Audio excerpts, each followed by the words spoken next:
Guys, Super Secret Tech here, doing match number 2 with a new deck.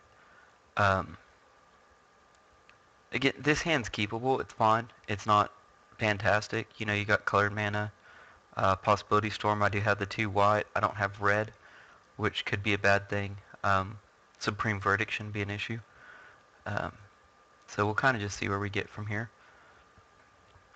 Um, I started a 2 versus 3 match, and we'll just, like, I have no idea who this guy is, what he's playing, anything like that. I prefer to do it live and off the cuff. Um, I think when it's pre-planned and you know what you're playing against, it alters your reactions, and I prefer giving everybody just my unfiltered reaction to all the cards. Uh, you know, not knowing what's coming up. I think it provides a better game commentary, and it's not as scripted. You know, it's not like, oh, I know this guy's going to play this card, this card, this card, this card. Like right now, it's looking like I'm versing a draft deck, um,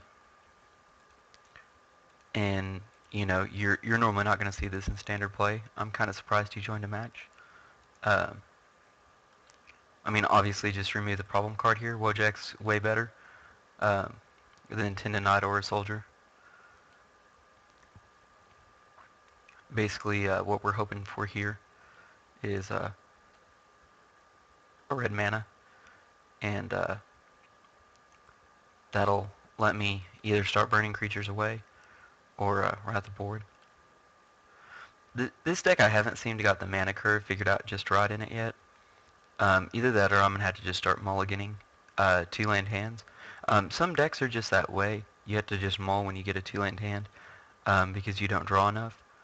Um, I was thinking with running 25 that I should be more than good, but this is the second time in a row this happened. So there's a strong possibility that I will be starting to mull every 2-land hand that I get. I mean, obviously, once you get down to like 4 or 5, you know, you don't have a sorry, a coyote distracted me. Uh, you just don't have the, oh, that's good. Uh, you should be able to draw through it, but for some odd reason, I've just not been drawing the best, I guess, and I'm gonna have to adjust my playstyle for that. You know, taking your own personal considerations. Um, you know, if you have particular issues with one thing, you know, make a change. There's nothing wrong with that. There's nothing in the rules that say you can't change the way you play just because you're having bad luck. You know, what works for somebody doesn't necessarily work for everybody. That's one of the big lessons that I've learned over the years in Magic is that, you know, some of the stuff I can do and get away with that I really misplayed there. I'm sorry, guys. This was a bad game one for me. Turn 8 before I got 5 lands. Um, Again, you can see I'm running 25 lands. Like, that shouldn't be an issue. Against him, I'm probably going to bring in the Flames of the Firebrand. That seems really good. He has a lot of early removal, and I'm still going to leave in the Possibility Storm. I think what I'm going to take out is Oblivion Ring. It's just, I would rather be removing multiple things instead of one thing. Um, if this is your first time joining, I haven't mentioned this yet. Uh, if you like the playmats, they're available on our website, www.serialkillers.org. I know I said .com in the first couple of videos, but it's .org. I had a brain fart, but the correct one is .org. Yeah, see, this is already much better. Like, turn 3 flames versus, you know, a cheap creature deck is fine. And I don't mean cheap like I'm making fun of it, but just his card cost is really, really low. Um, like, yeah, like if he drops something, fine. If he doesn't drop something, I'm still probably going to flames right here. Just prevent further damage. Yeah, I'm happy to see the flames, but I don't know what's going on with my mana. Like 25 with a high converted mana cost 5 should be more than plenty. Um, the other guy's probably running like 20 lands and he has 4 in play. Um, it might just be I just need to play more games with it. I've recorded every game I've played with this deck, so y'all have seen everything.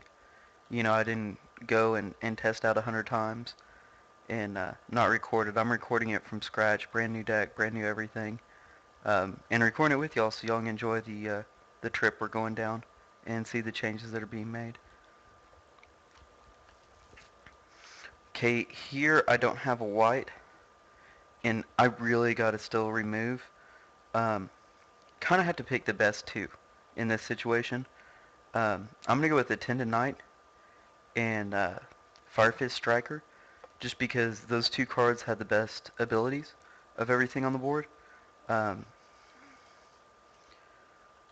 a 1/1 soldier token I'm not too worried about. Um, if I draw a white, I'll be producing plenty of my own if I choose to go that route. Um, yeah, I'm going for it. I'm going to pay the 2 life and play a symbol.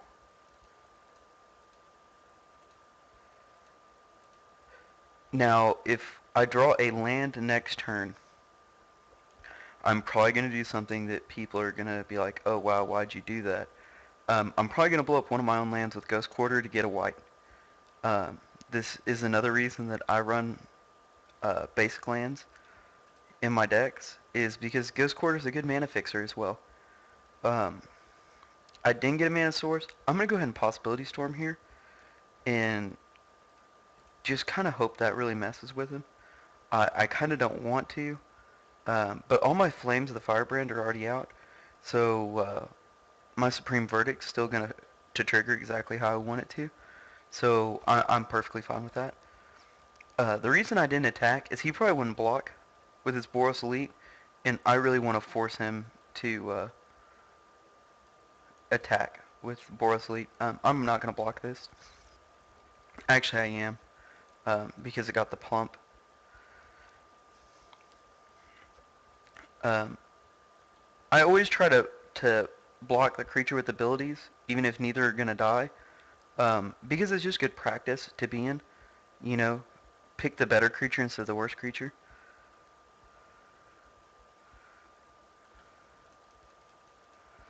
Okay, Searing Spear into Searing Spear. Um, into Searing Spear. Into Martial Glory, which doesn't do him any good. This is why Possibility Storm's good. Most people don't build their decks around cards like that, which makes it really, really good for me. Um, I really need the life gain, but he's out of cards. Um, there's not a high likelihood that he's going to draw anything else, and I'm actually just going to Wrath here. Um, it might not be... Oh, I can't. Never mind. Well,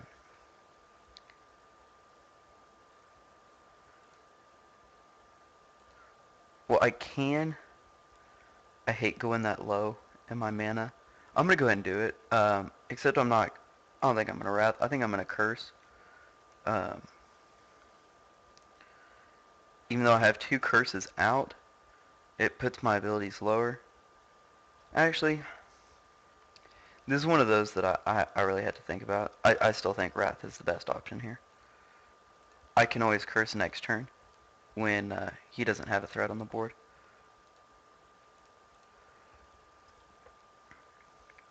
Or a much less significant threat.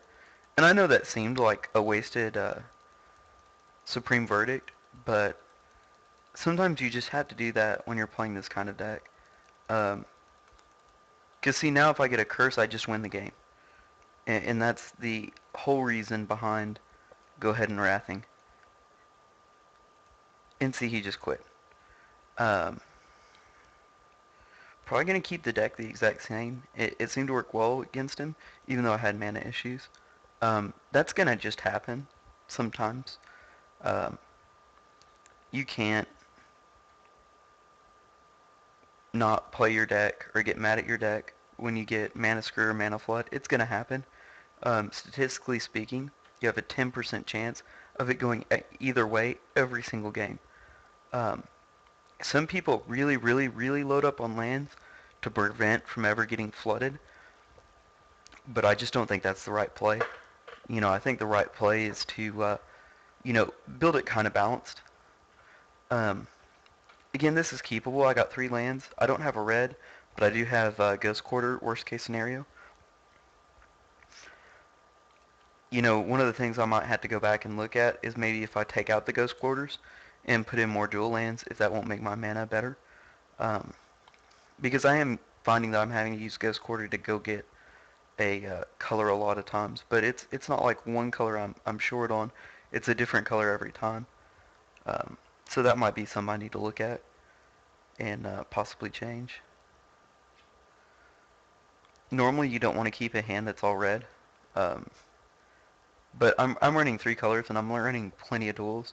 And like I said, worst case scenario, I have Ghost Quarter, and so I can deal with it that way. He had a really explosive start right there. Um, I'm gonna have to answer something, and I don't really have time to sit around. Like I had to have an answer now. So what I'm gonna do, I'm gonna go ahead and play Ghost Quarter. Go ahead and tap my Glacial Fortress for blue. Sack my Ghost Quarter, and I'm gonna go get me a mountain. Um, yeah, I just blew up one of my lands, but I really need to start dealing with stuff, or else I'm gonna get overrun. And next turn that Glacial Fortress is coming into play untapped, and I'm Searing Spear, uh, probably the Wojak, and I don't know. I might even hit the Boros Elite, just because the Elite gets the big plus. Um, I almost wish I hadn't done it now, withdrawing the Supreme Verdict, but I still think it was the right play at the time, just because I really had to start dealing with stuff. Um,